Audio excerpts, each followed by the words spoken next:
آج دجالی فتنے کے بارے میں کچھ باتیں آپ کے گوش گزار کروں گا۔ پہلی بات یہ نوٹ کیجئے کہ یہ روایات صحیح مسلم میں بھی ہیں، جامع ترمذی میں بھی ہیں، سنن ابی داؤد میں بھی ہیں، سنن ابن ماجہ میں بھی ہیں، سنن نسائی میں بھی ہیں، مسند احمد ابن حنبل میں بھی ہیں۔ یعنی یوں سمجھیے کہ صرف بخاری کو چھوڑ کر باقی صحاح ستہ کی تمام کتابوں میں اور بڑے جلیل القدر صحابہ سے یہ روایات ہیں۔ حضرت عبداللہ ابن عباس رضی اللہ تعالی عنہما حبر الامہ، حضرت عبداللہ ابن عمر رضی اللہ تعالی عنہما، حضرت ابو سعید خدری رضی اللہ تعالی عنہ اور حضرت ابو الدرداء رضی اللہ تعالی عنہ، ان صحابہ سے ان کتب حدیث میں جو روایات مروی ہیں وہ یہ ہے کہ جو شخص دجالی فتنے سے محفوظ رہنا چاہے وہ سورہ کہف کی ابتدائی اور آخری آیات کی تلاوت کرے۔ بعض روایات میں تو صراحت ہے ابتدائی اور آخری، بعض میں مطلقاً فرمایا گیا کہ 10 آیات سورہ کہف کی انسان کو دجال کے فتنے سے محفوظ رکھ سکتی ہے۔ اس اعتبار سے جو تعلق ہے ان آیات کا دجالی فتنے کے ساتھ وہ گویا کہ احادیث صحیحہ سے ثابت ہے۔ نمبر 2 بات جو اب میں عرض کرنا چاہتا ہوں وہ یہ ہے کہ احادیث نبویہ ہی سے دجالی فتنے کے بارے میں جو باتیں ہمیں معلوم ہوتی ہیں وہ کیا ہے، دجال کے کیا اوصاف ہوں گے، کیا خصائص ہوں گے، دجالی فتنے کے کیا مظاہر ہوں گے، کیا آثار ہوں گے، کیا اثرات ہوں گے۔ اس کی وضاحت میں پہلے تو ایک بات نوٹ کر لیجئے، ایک ہے دجالی فتنہ، ایک ہے ایک شخص معین المسیح الدجال، ان دونوں میں فرق ہے۔ معلوم ایسا ہوتا ہے کہ ایک تو شخص ہوگا جس کا ظہور ہوگا، وہ شخص معین ہوگا، اور اگر احادیث کا تتبع کیا جائے تو معلوم ہوتا ہے کہ وہ یہود کا کوئی بہت بڑا لیڈر ہوگا، اور آخری زمانے میں قریب قیامت کا جو زمانہ ہے، قرب قیامت کا، اس میں جو بڑی عظیم جنگیں ہونے والی ہیں، ان میں جب یہودیوں اور مسلمانوں کا مقابلہ ہوگا اور بہت کریٹیکل سٹیج پر وہ مقابلہ پہنچا ہوا ہوگا، اس وقت حضرت مسیح علیہ السلام کا نزول ہوگا اور وہ دجال اکبر کو یا المسیح الدجال جسے کہا گیا ہے اس کو وہ قتل کریں گے۔ تو المسیح الدجال یہ تو ایک شخص معین ہے، البتہ دجالی فتنہ صرف ایک شخص معین کے ساتھ نہیں متعلق، بلکہ اس کے لیے جو احادیث آئی ہیں ان کا جب ہم تتبع کرتے ہیں، ان سب کو جب جمع کرتے ہیں تو معلوم ہوتا ہے کہ وہ ایک خاص کیفیت ہے، ایک خاص دور میں کچھ ایسی کیفیات پیدا ہو جائیں گی کہ جن کو دجالی فتنے سے تعبیر کیا گیا ہے۔ وہ کیفیات کیا ہیں، میں کچھ احادیث کے حوالے سے وہ میں نوٹ کر کے لایا ہوں، آج آپ کے سامنے رکھ رہا ہوں۔ پہلی بات یہ معلوم ہوتی ہے کہ اس دور میں، اس دجالی فتنے میں، انسان کو جو قواعد طبعیہ ہیں، جو قدرت کی طاقتیں ہیں، کائناتی قوتیں ہیں، ان پر غیر معمولی غلبہ، اقتدار، اختیار حاصل ہو جائے گا، اور وہ دجال متصرف ہوگا ان تمام قواعد طبعیہ پر، بالکل ایسے انداز میں جیسے کبھی انبیاء کرام علیہ السلام کو اللہ تعالیٰ معجزے عطا فرماتا ہے۔ وہ معجزے کہ جو اللہ تعالیٰ کے فضل و کرم سے اللہ کے رسولوں کو عطا ہوئے ہیں، گویا کہ وہ سب کی سب کیفیات ہیں کہ جو دجال کے بارے میں قرآن مجید یا احادیث نبویہ میں وارد ہوئی۔ مثلا پہلی بات یہ بتائی گئی کہ اس کے لیے فاصلہ بے معنی ہو کر رہ جائے گا، انتہائی تیز رفتاری ہوگی جو اسے حاصل ہوگی۔ چنانچہ الفاظ یہ ہے کالغیث استدبرت الريح، وہ ایک ایسے طوفان کے مانند جو ہے وہ سیلاب آئے گا کہ جیسے کوئی بہت زوردار آندھی جو ہے اس کے ساتھ طوفان آیا کرتا ہے۔ آپ سائیکلون کا تصور کیجئے کہ جس طریقے سے وہ ایک انتہائی تیز رفتار ہوا جو ہے وہ طوفان کو لے کر آتی ہے، اس طور سے وہ فتنہ پھیلے گا۔ ایک اور حدیث میں الفاظ ہیں فلا تدع قریۃ الا حبطتها فی 40 لیلہ، یہ مسلم شریف کی روایت ہے حضرت نواس ابن سمعان رضی اللہ تعالی عنہ سے۔ کوئی قریہ تک نہیں چھوڑے گا دنیا کی کوئی آبادی چھوٹی سے چھوٹی جس میں وہ نہیں پہنچ جائے گا 40 دن کے اندر اندر۔ یہ اس کی تیز رفتاری کا عالم ہوگا، گویا کہ میں تعبیر کر رہا ہوں اسے ان الفاظ سے کہ فاصلہ بے معنی ہو کر رہ جائے گا۔ اسی کے ضمن میں بعض اور روایات آئی ہیں۔ سواری جو ہے اس دجال کی اس کو گدھے سے تعبیر کیا گیا ہے، اس لیے کہ ظاہر بات ہے اس دور میں اور کسی شے کا اگر تذکرہ کیا جاتا ہوائی جہاز کا یا راکٹس کا تو وہ تو لوگوں کی سمجھ میں نہ آتا، اور پہلے انہیں ساری سائنس پڑھانی پڑتی تب وہ الفاظ استعمال کرتے، لہذا وہ اس کا خچر، اس کا جس پر سواری ہوتی ہے۔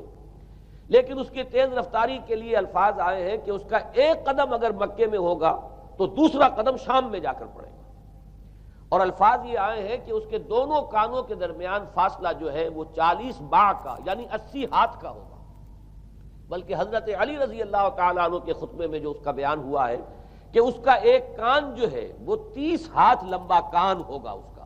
ابھی ذرا یہ صرف احادیث آپ سنتے جائیے، پھر اس کے بارے میں ان سب کو جوڑ کر جو ہمیں نتیجہ نکالنا ہے اس پر گفتگو بعد میں ہوگی۔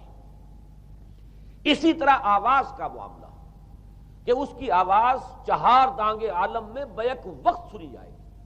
الفاظ یہ ہے ینادی بصوت لہو یسمع لہو ما بین الخافقین، وہ ایک ایسی آواز کے ساتھ پکارے گا کہ جسے مشرق و مغرب کے مابین رہنے والا ہر شخص سنے گا۔ اس کی آواز جو ہے گویا کہ وہ تمام فاصلوں کے جو پردے ہیں اس کے لیے وہ حائل نہیں رہیں گے، بلکہ یہ کہ اس کی آواز جو ہے پوری دنیا میں مشرق و مغرب میں بیک وقت سنائی دے گی۔ تیسری بات معلوم ہوتی ہے کہ علاج معالجہ وہ اس انتہا کو اور عمل جراحی اس انتہا کو پہنچ جائے گا۔ یہاں وہ الفاظ آئے ہیں جو قرآن مجید میں حضرت مسیح کے معجزات کے لیے آئے۔ حضرت مسیح کے الفاظ جو ابرئ الاکمہ والابرص، کہ میں مادر ذات اندھے کو اور جو کوڑھ کا مرض تو ان دونوں کو میں ٹھیک کر دیتا ہوں۔ حضرت مسیح علیہ السلام صرف ہاتھ پھیرتے تھے اور مادر ذات جو نابینا ہے، اندھا، بینائی اس کی آ جاتی تھی، اور کوڑھی جو ہے اس کے جسم پر ہاتھ پھیرتے تھے، اس کا کوڑھ درست ہو جاتا تھا۔ ابرئ الاکمہ والابرص، وہی الفاظ آئے حدیث میں کہ دجال کو یہ قدرت حاصل ہو جائے گی۔ نمبر 2 یہ کہ وہ یحیی الموتیٰ، جیسے کہ حضرت مسیح کے الفاظ ہیں وہ احیی الموتیٰ، میں زندہ کرتا ہوں مردے کو۔ حضرت مسیح فرماتے تھے ایک مردے کو قم باذن اللہ، اور وہ کھڑا ہو جاتا تھا۔ بالکل اسی طریقے سے دجال کو بھی قدرت حاصل ہو جائے گی کہ وہ مردوں کو زندہ کرے گا۔ مزید وضاحت ایک حدیث میں یہ ہے کہ وہ ایک شخص کو آری کے ساتھ بیچ میں سے چیرے گا، 2 ٹکڑے کر دے گا، پھر سینے گا اور زندہ کر دے گا۔ معلوم یہ ہوا کہ علاج معالجے کا علم اور دوسرے یہ کہ جراحی کا علم جو ہے وہ اپنی ان بلندیوں کو پہنچے گا کہ اس حد تک انسان کی رسائی ہو جائے گی۔ چوتھی بات، اس کو زمین اور فضا پر اس قدر غلبہ حاصل ہو جائے گا۔ الفاظ یہ حدیث کے یامر السماء فتمطر، وہ آسمان کو حکم دے گا بارش برسا اور وہ بارش برسائے گا۔ والارض فتنبت، اور زمین کو حکم دے گا کہ فصلیں اگا اور وہ اگائے گی۔ وَيَمُرُّ بِالْخَرْبَةِ فَيَقُولُ لَهَا اُخْرُجِي كُنُوزَكَ، اور وہ کسی ویرانے پر سے گزرے گا اور اسے حکم دے گا، ویران چٹیل میدان، اور حکم دے گا کہ اپنے خزانے نکال، اور فرمایا اس کا نتیجہ یہ نکلے گا فَتَتَّبِعُهُ كُنُوزُهَا، تو اس زمین کے جو خزانے ہیں وہ نکل کے اس کے ساتھ چلنے شروع ہو جائیں گے۔ زمین پر قدرت، فضا پر قدرت، بارش کا حکم ہوگا وہ بارش ہو جائے گی، آسمان بارش برسائے گا، زمین اپنے خزانے اگل دے گی۔ پانچویں بات، وَيُبْعَثُ مَعَهُ الشَّيَاطِينُ عَلَى صُورَةِ مَن مَاتَ، اس کے ساتھ کچھ ایسے شیاطین مبعوث ہوں گے کہ جو ان صورتوں کو اختیار کریں گے ان لوگوں کی جو مر چکے، من الآباء والأمہات والمعارف، جو آباء و اجداد اور مائیں اور دادیاں اور جو بھی جان پہچان والے لوگ ہیں جو فوت ہو چکے ہوں گے، وہ ان کی صورت اختیار کریں گے۔ فَتَأْتِيَ أَحَدَهُمْ فَيَقُولُ أَلَسْتُ فُلَانًا أَلَسْتَ تَعْرِفُنِي، پھر وہ آئے گا اور وہ شیاطین آئیں گے اور انسان سے کسی سے بات کریں گے، کیا تم مجھے نہیں پہچانتے؟ کیا میں تمہارا فلاں رشتہ دار نہیں ہوں؟ اپنی نشانیاں بیان کریں گے اور لوگ پہچانیں گے۔ یہ وہ احادیث ہیں کہ جن کا جو نتیجہ نکلتا ہے اب اس کو پہچان لیجئے۔ وہ نتیجہ یہ ہے کہ حضور صلی اللہ علیہ وسلم نے دجالی فتنے کے جو اوصاف بیان کیے یا جو علامات بیان کی، ان کا حاصل یہ ہے کہ سائنس اور ٹیکنالوجی کی وہ بلندیاں انسان کو حاصل ہو جائیں گی کہ جو چیزیں کبھی رسولوں کے معجزوں سے ظہور پذیر ہوتی تھیں وہ قوانین طبیعہ پر تصرف کے باعث خود انسان کرنے لگے گا۔ یہ ہے در حقیقت حاصل۔ چنانچہ آج آپ دیکھیے وہ جو اس کا گدھا ہے وہ ہمارے آج کل کے ہوائی جہاز ہے، اور آپ کو معلوم ہے کہ یہ رڈار جو ہیں ان کے ہوائی جہازوں کے، یہ بالکل اینڈز پر ہوتے ہیں ان کے بازوؤں پر، اور یہی ان کے کان ہیں، انہی سے انہیں وہ معلومات حاصل ہوتی ہیں۔ خود ان کی لمبائی چوڑائی جو ہے وہ کتنی ہے، اور پھر یہ کہ ان کے درمیان فصل جو ہے وہ 80 ہاتھ کا یا 40 باع کا وہ موجود ہے۔ اور جہاز کی ایک اڑان اب تو کہیں بات پہنچ گئی کہ آپ کو معلوم ہے کہ پوری دنیا کے گرد بھی ایک جہاز جو ہے وہ چکر لگا لیتا ہے چند گھنٹوں کے اندر، لیکن یہ ہے کہ عام جو رفتار ہے اس میں بھی ایک پڑاؤ سے دوسرے پڑاؤ تک، ایک جگہ سے جس کو ہاپ کرنا کہتے ہیں، یہ بھی کم سے کم 500-700 میل کا عام طور پر سفر جو ہے وہ جہاز طے کر رہا ہے۔ اسی طریقے سے ہماری جو سائنس کی، خاص طور پر جو طبی سائنس ہے، اب اس میں جس طریقے سے کہ زندہ رکھا جاتا ہے انسانوں کو، اور وہ ویجیٹیبل چاہے کہا گیا ہے ان کو ہیومن ویجیٹیبلز، لیکن یہ کہ دل کی دھڑکن بھی چلائے جا رہے ہیں، خوراک بھی پہنچا رہے ہیں، آدمی جو ہے وہ زندہ سال ہر سال تک زندہ پڑا رہتا ہے۔ اور یہ کہ سرجری بعض جانوروں پر تو یہ بات ہو چکی ہے کہ کاٹے گئے ہیں اور پھر ان کو سی دیا گیا ہے، جوڑ دیا گیا ہے، یہ تمام جو بھی معجزے ہیں اس وقت سائنس دکھا رہی ہے۔ اسی طرح اگر یہ معجزہ دیکھنا ہو کہ زمین لق و دق زمین، جہاں کہیں کوئی آثار نہیں تھے کسی ایک پتے تک کے اگنے کے، اگر وہاں لہلہاتے ہوئے آپ کو چمن دیکھنے ہو تو ویسے سب سے پہلے تو یہ معاملہ ہوا تھا اسرائیل نے جو کر کے دکھایا تھا، لیکن اب تو آپ ابو ظبی چلے جائیے، سعودی عرب میں چلے جائیے۔ سعودی عرب کے اندر حال یہ ہے کہ آپ اگر ہوائی جہاز سے سفر کریں ریاض سے جدہ تک تو آپ کو جگہ جگہ بڑے سرکولر پیچز نظر آئیں گے جہاز سے، نہایت گرین، اور اس کے اندر جو ہے آرٹیفیشل اریگیشن کے ذریعے سے، اور بہت عمدہ وہاں کاشت ہو رہی ہے، اور بہت خوبصورت فارمز جو ہیں وہ تمام کے تمام سرکولر پیچز، اس لیے کہ جو اریگیشن ہوتی ہے وہ ان ویلز کے ذریعے سے ہوتی ہے کہ جو ایک سرکل میں چلتے ہیں اور پانی کی وہ آرٹیفیشل بارش جو ہے وہ ہوتی رہتی ہے۔ باقی یہ کہ فضا سے آرٹیفیشل رین، یہ تو بہت ہی سادہ سی بات ہے کہ فضا کے اندر ایٹماسفیرک کنڈیشنز کو ذرا تبدیل کیا جائے تو بارش آ جاتی ہے۔ اور باقی رہ گیا آواز کا یہاں سے وہاں جانا، وہ تو آواز ہی نہیں، اب تو آپ صورتیں دیکھ رہے ہیں۔ آپ کو نیو یارک میں بیٹھا ہوا خطاب کرے، آپ پوری دنیا کے اندر جہاں چاہیں، وہ آل ورلڈ اینٹینا آپ کے پاس صرف ہونا چاہیے، باقی یہ کہ آپ دنیا کے کسی بھی گوشے میں بیٹھے ہوئے کسی شخص کا خطاب یہ وہ سن سکتے ہیں۔ تو معلوم یہ ہوا کہ در حقیقت یہ جو دجالی فتنہ ہے، یہ جس کے اوصاف جو بیان کیے گئے، ابھی میں اس کو لفظ فتنہ سے تعبیر نہیں کر رہا، اسے جس چیز نے فتنہ بنایا وہ ابھی میں آپ سے عرض کروں گا، لیکن یہ جتنے اوصاف حدیث میں آئے ہیں، جتنی صفات بیان ہوئی ہیں، جو کوائف وہاں سامنے آ رہے ہیں، ان سب کا حاصل تو ایک لفظ میں یہ ہے کہ سائنٹیفک ڈیولپمنٹ اور ٹیکنالوجیکل ڈیولپمنٹ وہ اس درجے کی ہو جائے گی کہ قواعد طبیعہ پر، فورسز آف دی نیچر پر انسان کو تصرف اور تسلط حاصل ہو جائے گا، اور وہ انہیں استعمال کرے گا، اور اس طریقے سے اس کے اندر وہ ساری کی ساری کیفیات جیسے کہ آج ہم دیکھ رہے ہیں اپنی نگاہوں کے سامنے وہ پیدا ہو جائیں گی۔ اب سوال یہ ہے کہ اس شے کو فتنہ کس چیز نے بنایا، یہ بات سمجھ لیجئے۔ جہاں تک سائنسی ترقی کا تعلق ہے، تکنیکی ترقی کا تعلق ہے، یہ چیزیں فی الاصل فتنہ نہیں ہے، یہ تو وہ علم آدم الاسماء کلہا کا ظہور ہے۔ اللہ تعالیٰ نے ازل میں حضرت آدم علیہ السلام کو جو صلاحیت عطا فرما دی تھی، یہ ایکسفولیشن ہے اس کا ظہور ہے۔ جیسے کہ آم کی گٹھلی میں آم کا درخت ہے، لیکن ظاہر بات ہے کہ اس کو درخت بننے میں وقت لگتا ہے، پہلے وہ 2 پتے نکلتے ہیں، پھر وہ بڑھتا ہے معاملہ، کئی سال میں جا کر وہ درخت جو ہے وہ جوان ہوگا اور وہ پھل دے گا۔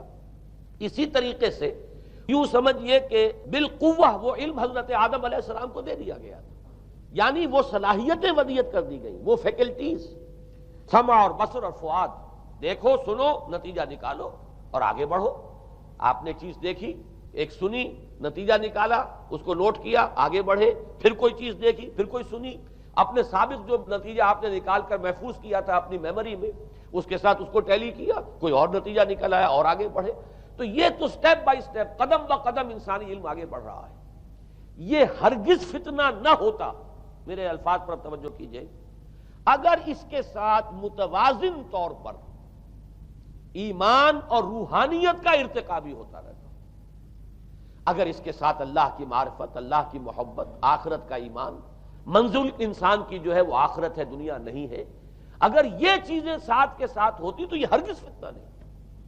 فتنہ در حقیقت اسے جس نے بنایا ہے وہ یہ ہے کہ کچھ ایسے اسباب ہوئے ہیں، اور وہ اسباب آج مجھے بیان کرنے کہ در حقیقت موجودہ عیسائیت اس کا سب سے بڑا سبب ہے۔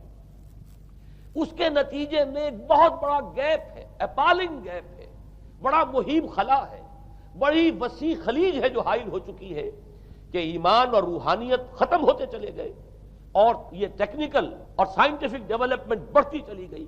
ان دونوں کے درمیان جو مہیب خلا پیدا ہوا ہے اس نے اسے فتنہ بنا دیا ہے، اور عظیم ترین فتنہ بنا دیا ہے۔ ورنہ اگر اس کے ساتھ ہی اللہ پر ایمان، آخرت پر ایمان، اور انسان کے اندر ایمانی کیفیات، اس کی روحانی کیفیات اگر یہ بھی برقرار رہتی، بلکہ اس کے ساتھ متوازن طور پر ان کو ترقی کرنا چاہیے تھی، تو یہ ہرگز فتنہ نہیں ہے۔ تو پہلی بات یہ سمجھ لیجئے کہ اگرچہ دجالی فتنے کے جو صفات، اس کے اوصاف، اس کی علامات، اس کے مظاہر جو بھی حدیث کے ذریعے سے ہمیں معلوم ہے، جس کا میں نے ابھی آپ کے سامنے تذکرہ کیا، وہ سب در حقیقت تعبیر ہے اس دور کا جو محاورہ ہے، اس دور کی جو زبان ہے، اس دور میں جن الفاظ سے گفتگو کی جا سکتی تھی، اس دور کے ایڈیم میں آج کی جو سائنٹیفک اور ٹیکنالوجیکل ترقی ہے، گویا کہ اس کی تعبیر کی گئی ہے کہ وہ دجالی فتنہ ہوگا۔ لیکن اس شے کو فتنہ بنانے والی شے در حقیقت یہ ہے کہ ایک بہت بڑی خلیج حائل ہو چکی ہے ایمان اور روحانیت، اور دوسری طرف سائنٹیفک اور ٹیکنالوجیکل ڈیولپمنٹ میں ان دونوں کے درمیان اتنا بعد اور فصل پیدا ہو گیا ہے کہ جس کی وجہ سے اس نے فتنے کی شکل اختیار کی۔ اس کا سبب کیا ہے، آج ہمیں اس پر غور کرنا ہے۔ دیکھیے حضرت مسیح علیہ السلام کا دین، اور جیسا کہ میں نے عرض کیا اس سورہ کہف کے پہلے رکوع میں تذکرہ انہی کا ہو رہا ہے، وَيُنذِرَ الَّذِينَ قَالُوا اتَّخَذَ اللَّهُ وَلَدًا مَا لَهُم بِهِ مِنْ عِلْمٍ وَلَا لِآبَائِهِمْ كَبُرَتْ كَلِمَةً تَخْرُجُ مِنْ أَفْوَاهِهِمْ يَقُولُونَ إِلَّا كَذِبًا فَلَعَلَّكَ بَاخِعٌ نَفْسَكَ عَلَىٰ آثَارِهِمْ إِن لَّمْ يُؤْمِنُوا بِهَٰذَا الْحَدِيثِ أَسَفًا۔ ان آیات کا پہلے ترجمہ آپ سن لیجئے، جو پہلی آیات ہیں ان کا ترجمہ ہم کر چکے ہیں۔ کل حمد اس اللہ کے لیے ہے جس نے اپنے بندے پر کتاب نازل فرمائی اور اس میں کوئی کجی نہ رکھی، جو بالکل سیدھی ہے اور خبردار کرتی ہے ایک ایسی بڑی عظیم اور مہیب جنگ سے کہ جو خاص اللہ کی طرف سے ہوگی، اور بشارت دیتی ہے مومنین کو جو نیک عمل کریں کہ ان کے لیے بہت بڑا اور بہت عمدہ اجر ہے۔ ماکثین فیہ ابدا، وہ اس میں رہیں گے ہمیشہ ہمیشہ۔ وَيُنذِرَ الَّذِينَ قَالُوا اتَّخَذَ اللَّهُ وَلَدًا، اب دوہرا کر بات آئی، اور تاکہ خبردار کر دے ان کو جنہوں نے یہ کہا کہ اللہ نے کسی کو اپنا بیٹا بنایا۔ مَا لَهُم بِهِ مِنْ عِلْمٍ، نہیں ہے ان کے پاس اس کے بارے میں کوئی علم، وَلَا لِآبَائِهِمْ، نہ ان کے آباء و اجداد کے پاس کوئی علم تھا، کوئی عقلی دلیل نہیں، کوئی اللہ کی اتاری ہوئی کسی کتاب میں، اللہ کے اتارے ہوئے کسی صحیفے میں اس کے لیے سند نہیں۔ وَلَا لِآبَائِهِمْ كَبُرَتْ كَلِمَةً تَخْرُجُ مِنْ أَفْوَاهِهِمْ، بہت بڑی بات ہے کہ جو نکل رہی ہے ان کے منہوں سے، إِن يَقُولُونَ إِلَّا كَذِبًا، نہیں بول رہے یہ، نہیں کہہ رہے یہ مگر جھوٹ۔ فَلَعَلَّكَ بَاخِعٌ نَفْسَكَ عَلَىٰ آثَارِهِمْ، تو اے نبی صلی اللہ علیہ وسلم شاید کہ آپ اپنے آپ کو ہلاک کر لیں گے ان کے آثار پر۔ یہ آثار کے لفظ کو میں ابھی جو کا تو رکھ رہا ہوں، بعد میں اس کی وضاحت کروں گا۔ إِن لَّمْ يُؤْمِنُوا بِهَٰذَا الْحَدِيثِ أَسَفًا، اگر یہ لوگ ایمان نہ لائے اس حدیث پر، یہ حدیث قرآن، اس پر اگر یہ ایمان نہ لائے، جیسے کہ وہاں فرمایا گیا تھا اگر رحمت خداوندی میں داخل ہونا ہے اے بنی اسرائیل تو یہ شاہدرہ ہے رحمت خداوندی کا قرآن حکیم، آؤ اور داخل ہو جاؤ۔ یہاں پر ان عیسائیوں کو متنبہ کیا جا رہا ہے اگر وہ اس حدیث پر، یہ حدیث اللہ، اللہ کی کتاب، احسن الحدیث کتابا متشابہہ فَبِأَيِّ حَدِيثٍ بَعْدَهُ يُؤْمِنُونَ، اگر اس اللہ کی حدیث پر، اللہ کی کتاب پر یہ ایمان نہ لائے تو جو ان کے آثار ہوں گے، جو نتائج نکلیں گے، ان پر اے نبی شاید کہ آپ اپنے آپ کو صدمے اور رنج اور غم سے ہلاک کر لیں۔ یہ ہے در حقیقت وہ آیات کے جن میں تذکرہ ہو رہا ہے عیسائیت کا، لیکن عیسائیت سے مراد کیا ہے اسے سمجھیے۔ حضرت مسیح علیہ السلام کا دین تو بعین ہی وہی دین تھا جو دین آدم سے لے کر محمد تک صلی اللہ علیہ وسلم وعلیہم الصلاۃ والسلام جتنے انبیاء آئے ہیں ان کے دین میں کوئی فرق نہیں تھا۔ دین توحید، وہی ایمان، البتہ شرائع کے اندر، شریعتوں میں کچھ تفصیلی احکام میں فرق ہوا ہے، شریعت موسوی اور شریعت محمدی میں علی صاحب الصلاۃ والسلام تھوڑا تھوڑا فرق ہے، دین ایک ہی ہے۔ شرع لکم من الدین ما وصى به نوحا والذی اوحینا الیک وما وصینا به ابراہیم وموسیٰ وعیسیٰ، دین میں تو ہم نے وہی شے تمہارے لیے بھی معین کی ہے مسلمانوں، کہ جس کی کہ ہم نے نوح کو وصیت کی تھی اور جس کی کہ ابراہیم کو اور موسیٰ کو اور عیسیٰ کو وصیت کی، دین ایک ہے۔ ان الدین عند اللہ الاسلام، تو دین مسیحی بھی وہی تھا بعین ہی جو دین محمدی ہے اور دین موسوی ہے صلی اللہ علیہ وسلم علیہ الصلاۃ والسلام۔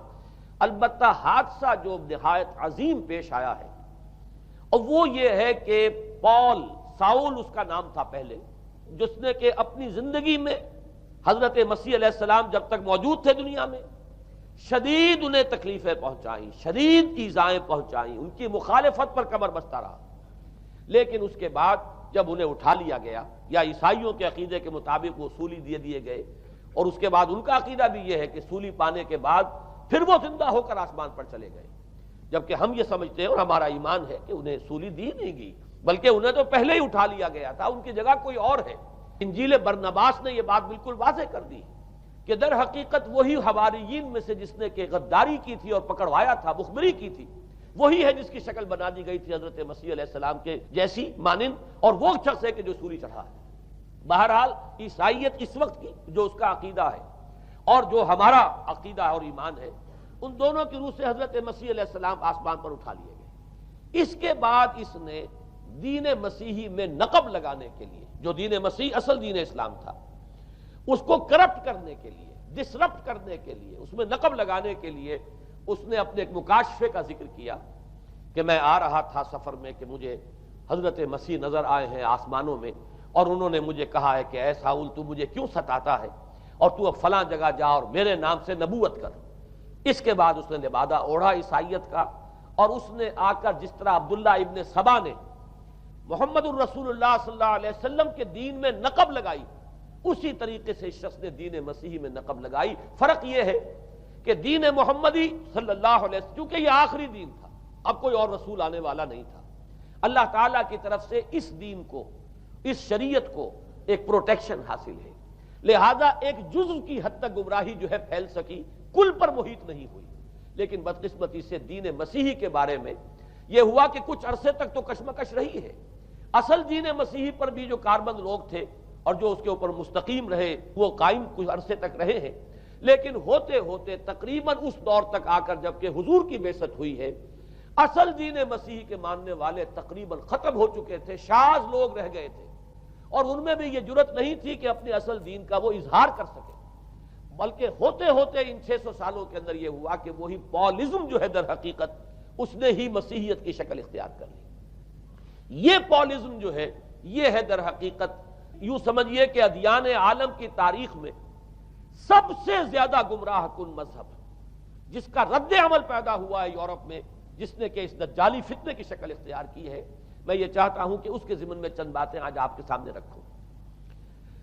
پال نے جو دین مسیحی میں یا دین اسلام میں جو صحیح دین ہے اللہ کا، اس میں 3 تبدیلیاں بنیادی کی۔ سب سے پہلا تو وہی جو قرآن کہہ رہا ہے، الذین قالوا اتخذ اللہ ولدا، مسیح کو، حضرت مسیح علی نبینا علیہ الصلوۃ والسلام، انہیں خدا کا بیٹا قرار دیا گیا۔ اور اس میں بھی نوٹ کیجئے، بیٹے کے لیے عربی زبان میں 2 لفظ ہیں، ابن اور ولد۔ ابن کا لفظ ذو معنیین ہے، 2 معنی ہیں اس کے۔ ابن بیٹے کو بھی کہتے ہیں، اور ابن کا کوئی معنوی تعلق بھی ہو سکتا ہے، صرف بیٹا نہیں۔ ابن السبیل مسافر کو کہتے ہیں، راستے کا بیٹا، یعنی چونکہ راستے کے ساتھ اس کا ایک تعلق ہے، راستہ چل رہا ہے، وہ تو ابن السبیل ہے۔ ابن الوقت، وقت کا بیٹا، وہ وقت کا بیٹا اس معنی میں نہیں ہے، بلکہ یہ ہے کہ جو ہر وقت جو ہے حالات کے مطابق گرگٹ کی طرح اپنا رنگ بدلتا چلا جائے، چلو تم ادھر کو ہوا ہو جدھر کی، وہ ابن الوقت ہے۔ تو ابن الوقت اسی طریقے سے جو میں نے دوسری مثال دی ہے، ان کو اگر آپ سامنے رکھیں گے تو معلوم یہ ہوا کہ ابن کے تو دونوں معنی ہو سکتے ہیں، لیکن ولد یہ بالکل مخصوص ہے اولاد کے معنی میں۔ ولد یہ تو گویا کہ صلبی اولاد، اور عیسائیت وہ ہے مذہب کہ جس نے کہ بدترین شرک کی صورت اختیار کی ہے، اور ان کے ہاں عقیدے میں یہ الفاظ ہیں کہ مسیح اللہ کا، خدا کا صلبی بیٹا ہے، تاکہ کوئی شک نہ رہ جائے کہ کوئی اور نسبت ہے جسے ابن سے تعبیر کیا گیا، کوئی اور تعلق ہے جس کے لیے یہ لفظ اختیار کیا گیا، صلبی کا لفظ استعمال کیا گیا ہے کہ یہ خدا کا صلبی بیٹا ہے۔ اور یوں سمجھیے اب اس کا جو نتیجہ نکلا کہ بیٹا اگر کسی کا ہے تو ظاہر بات ہے کہ وہ ہم جنس ہے، ہم نوع ہے اپنے باپ کا۔ انسان کا بیٹا انسان ہوگا، سید زادہ جو ہے سید کا بیٹا سید ہوگا، مغل کا بیٹا مغل ہوگا، گھوڑے کا بیٹا گھوڑا ہوگا، گدھے کا بیٹا گدھا ہوگا۔ معلوم یہ ہوا کہ بعین ہی جو کچھ باپ ہوتا ہے وہی بیٹا ہوتا ہے۔ لہذا اس لفظ نے در حقیقت شرک کی بدترین صورت اختیار کی کہ بالکل اللہ کے برابر، اللہ کا ہم نوع، گویا کہ بدترین شرک جو ہے شرک فی الذات ہے، اور شرک فی الذات کی بدترین صورت یہ ہے کہ جو عیسائیت میں آئی ہے کہ حضرت مسیح علیہ السلام کو اللہ کا صلبی بیٹا قرار دیا گیا۔ اب اس کے نتیجے میں چونکہ ظاہر بات ہے کہ آخر بائبل بھی موجود تھی، اس بائبل کو ایک دم کیسے ختم کر دیتا سینٹ پال کہیں یا بہرحال میں تو لفظ سینٹ اس کے ساتھ استعمال نہیں کرنا چاہتا، لیکن چونکہ ہمیں یہ ہدایت ہے قرآن مجید کی بھی کہ جو باطل معبود بنا لیے جاتے ہیں انہیں بھی ہم کوئی ان کے لیے توہین والے الفاظ استعمال نہ کریں، لہذا میں یہ لفظ استعمال کر رہا ہوں، ورنہ جی تو چاہتا ہے کہ کوئی اور لفظ اس کے لیے استعمال کیا جائے۔ لیکن جو بھی اس وقت دنیا میں اس کا معروف نام ہے سینٹ پال، تو اس نے چونکہ ظاہر بات ہے کہ پوری بائبل کو کیسے ختم کر دیتا، ایک دم تورات کو کیسے ختم کر دیتا؟ تورات تو آج تک چلی آ رہی ہے بائبل کے ساتھ ملی ہوئی، the old testament the new testament, یہ دونوں مل کر بائبل بنتی ہیں۔ لہذا اب گورکھ دھندا بنانا پڑا انہیں، وہ تثلیث والا گورکھ دھندا، 3 میں 1 1 میں 3، توحید بھی ہے تثلیث بھی ہے، 3 میں 1 1 میں 3، اور یہ وہ شے ہے کہ جس نے عقیدے کا تعلق عقل سے منقطع کر دیا۔ اس سے سمجھ میں آنے والی بات ہے، 3 میں 1 1 میں 3 ایک گورکھ دھندا ہے۔ نتیجہ انہوں نے یہ نکالا کہ ڈوگما در حقیقت اس کا عقل سے کوئی تعلق نہیں، ڈوگما بس عقیدہ ہے، اور اس عقیدے ہی کے اوپر سارے دین کی بنیاد ہے، باقی وہ عقل میں آئے نہ آئے، عقل کے لیے قابل قبول ہو یا نہ ہو۔ یہ بات اچھی طرح سمجھ لیجئے کہ اگرچہ ہمارے ہاں بھی ہم بھی یہ بات کہتے ہیں کہ بہت سے حقائق جو ہیں کائنات کے وہ ایسے ہیں کہ جن تک عقل کی رسائی نہیں ہے، اس کے لیے ہم مجبور ہیں، محتاج ہیں وحی کی ہدایت کے، لیکن 2 چیزوں میں فرق کیجئے، ایک ہے عقل سے ماورا ہونا اور ایک ہے عقل کے خلاف ہونا، ان دونوں چیزوں میں زمین و آسمان کا فرق ہے۔ ایک وہ حقائق ہے کہ جو عقل از خود ان تک رسائی حاصل نہیں کر سکتی، لیکن جب وہ سامنے آتے ہیں تو عقل تسلیم کرتی ہے کہ ہاں یہ بات سمجھ میں آتی ہے۔ ایک وہ چیزیں ہیں کہ جن کو عقل تسلیم نہیں کرتی، تو ایک ہے مخالف عقل، ایک ہے ورائے عقل، ان دونوں میں زمین و آسمان کا فرق ہے۔ ہمارے دین میں تو عقل کو اپیل کیا گیا ہے، لعلکم تعقلون، لعلہم یعقلون، اولو الالباب الذین یعقلون۔ اب ظاہر بات ہے کہ عقل کو ہاتھو برہانکم ان کنتم صادقین، لاؤ دلیل اپنی، تو دلیل سے عقل سے اپیل کی گئی، اور اس میں وہ رشتہ جو میں نے کئی مرتبہ بیان کیا علامہ اقبال کے اشعار کے حوالے سے کہ عقل گو آستاں سے دور نہیں، اس کی قسمت میں پر حضور نہیں، اور گزر جا عقل سے آگے کہ یہ نور چراغ راہ ہے، منزل نہیں ہے۔ منزل تک تو عقل نہیں پہنچائے گی، لیکن راستہ تو دکھاتی ہے، اور جب کہ وحی کی روشنی سامنے آتی ہے تو عقل اس کی تصدیق کرتی ہے۔ یہ ہے ہمارا موقف اور یہ ہے عقلی معقول موقف۔ لیکن عیسائیت نے، بلکہ کہنا چاہیے پالزم نے، مجھے یہاں پر لفظ عیسائیت اب استعمال کرنا نہیں چاہیے، اس لیے کہ حضرت عیسیٰ سے اب اس کی نسبت نہیں رہی، حضرت عیسیٰ سے اس کی نسبت جو ہے یہ مس نومر ہے، یہ غلط نام ہے۔ دی 100 کا مصنف جو ہے ڈاکٹر مائیکل ہارٹ، اس نے یہ بہت بڑی بات کہی، اس نے کہا در حقیقت موجودہ جو عیسائیت ہے اسے پالزم کہنا چاہیے، یہ پالزم ہے، کرسچینٹی نہیں ہے، اس لیے کہ در حقیقت حضرت مسیح علیہ السلام کی تعلیم جب تک وہ دنیا میں تھے وہ یہ نہیں تھی کہ جو پال نے دی۔ البتہ اس نے پال کو بہت بڑا شخص مانا، اس میں کوئی شک نہیں، اس لیے کہ اس نے تاریخ کے ایک دھارے کا جو ہے وہ رخ موڑ دیا ہے، اللہ تعالیٰ کے صحیح دین کو گویا کہ قلع کما کر کے ایک نیا دین اس طریقے سے پھیلایا ہے کہ آج بھی شاید دنیا میں کثیر ترین تعداد عیسائیت ہی کے نام لیواؤں کی ہے، واللہ عالم، یا شاید گوتم بدھ کے ماننے والوں کی ہے۔ بہرحال یہ کہ بہت بڑی تعداد میں آج حضرت مسیح علیہ السلام کی طرف جو منسوب ہے غلط طور پر دین، اس کے نام لیوا دنیا میں ہے۔ اس اعتبار سے وہ یقیناً اس کا تو حق لگتا ہے کہ اس کا نام بھی اس کتاب میں آئے کہ جس نے تاریخ کے اوپر اثرات اپنے پیدا کیے ہیں۔ اور حضرت مسیح علیہ السلام جب تک دنیا میں تھے، عیسائیت کی حقیقت بنی اسرائیل یا یہودیت کے ایک فرقے سے زیادہ نہیں تھی، ڈیٹیچ نہیں ہوا تھا یہ دین حضرت موسیٰ علیہ السلام کے دین سے، لیکن یہ کہ پال نے اسے بالکل ایک مستقل بذات ایک جداگانہ دین کی شکل دے دی ہے، تو یہ پالزم ہے۔ پالزم نے در حقیقت سب سے پہلا کام یہ کیا کہ عقل سے بالکل تعلق منقطع کر دیا۔ عقیدہ، ڈوگما جو ہے وہ خلاف عقل، جو بات عقل میں آئے نہ آئے بس ماننی ہے۔ تو پہلی تو یوں سمجھیے کہ نقب جو لگی ہے دین کے اندر وہ اس تثلیث کے حوالے سے، اور تثلیث کا گورکھ دھندا خلاف عقل، لہذا ڈوگما کی جو کا لفظ جو استعمال ہوا ہے کہ بس اس کو تو ہم مانیں گے چاہے وہ عقل کے لیے قابل قبول ہو چاہے نہ ہو۔ دوسرا، اس سے بھی زیادہ آپ دیکھیے ایک سے ایک بڑھ کر اینٹ رکھی جا رہی ہے، خشت اول چونے حد میں مار کج تاثریا میر ود دیوار کج۔ دوسرا کفارے کا عقیدہ جو مبنی ہے صلیب کے عقیدے پر، مسیح نے انتہائی ذلت کی موت، یعنی صلیب کی موت جو ہے وہ خود کہتے ہیں کہ انتہائی ذلت کی موت ہے۔ یہ ذلت کی موت کا پیالہ اس لیے پیا تاکہ اس کے ماننے والوں کی طرف سے کفارہ ادا ہو جائے۔ مسیح کفارہ ادا کر چکا ہے، اب جو شخص بھی مسیح کو مان لے گا اس کی گویا کہ نجات ہو گئی، اس کا عمل سے کوئی تعلق نہیں۔